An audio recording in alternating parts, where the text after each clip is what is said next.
Cuando pensamos en la economía rusa, es inevitable hablar de petróleo, gas y recursos naturales.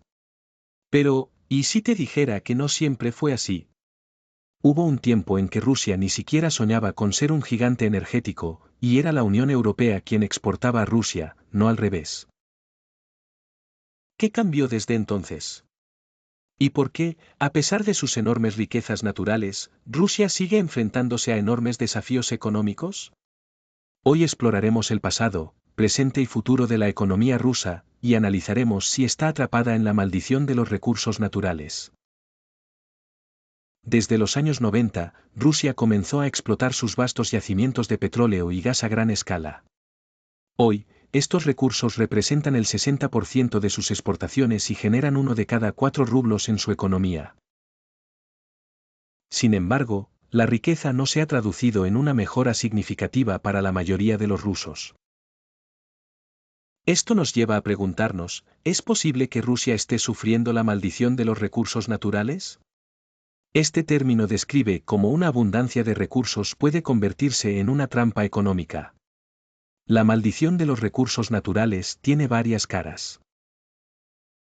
Por un lado, está la enfermedad holandesa, que ocurre cuando un boom en recursos naturales fortalece la moneda local, haciendo que otros sectores, como la industria, pierdan competitividad en el mercado internacional. En el caso de Rusia, cada aumento del 1% en el precio del petróleo lleva a una apreciación del rublo de 0,5 puntos. Este fenómeno ha contribuido a que sectores como la industria manufacturera crezcan mucho más lento en comparación con el sector energético o los servicios. La maldición de los recursos naturales también está relacionada con problemas culturales y políticos. En muchos países, la abundancia de recursos genera corrupción y centralización del poder. Esto es algo que hemos visto en lugares como Venezuela, pero también en Rusia, donde los ingresos del petróleo han permitido a los gobiernos mantener un control férreo sobre la economía y la política.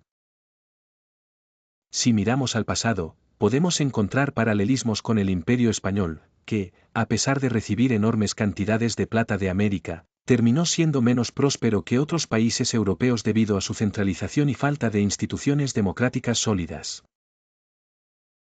Al analizar los síntomas de la enfermedad holandesa en Rusia, encontramos señales mixtas.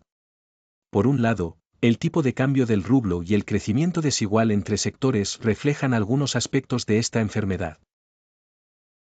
Pero, por otro lado, la inversión limitada en el sector energético y las políticas de estabilización han ayudado a mitigar sus efectos. De hecho, algunos economistas sugieren que el verdadero problema de Rusia no es la enfermedad holandesa, sino algo mucho más profundo, la herencia económica del sistema soviético, que priorizó la industria pesada sobre otros sectores como los servicios. El petróleo y el gas han sido tanto una bendición como una maldición para Rusia. Por un lado, han financiado su economía y su política exterior, pero también han contribuido a la corrupción y a la falta de diversificación económica. En el contexto de la guerra en Ucrania, la dependencia energética de Rusia se ha convertido en un arma de doble filo. Mientras que las sanciones internacionales han limitado sus ingresos, también han obligado al país a buscar nuevos mercados y formas de adaptarse. Rusia no parece sufrir de enfermedad holandesa en el sentido clásico, pero sí enfrenta los efectos de la maldición de los recursos naturales, particularmente en términos de gobernanza y diversificación económica.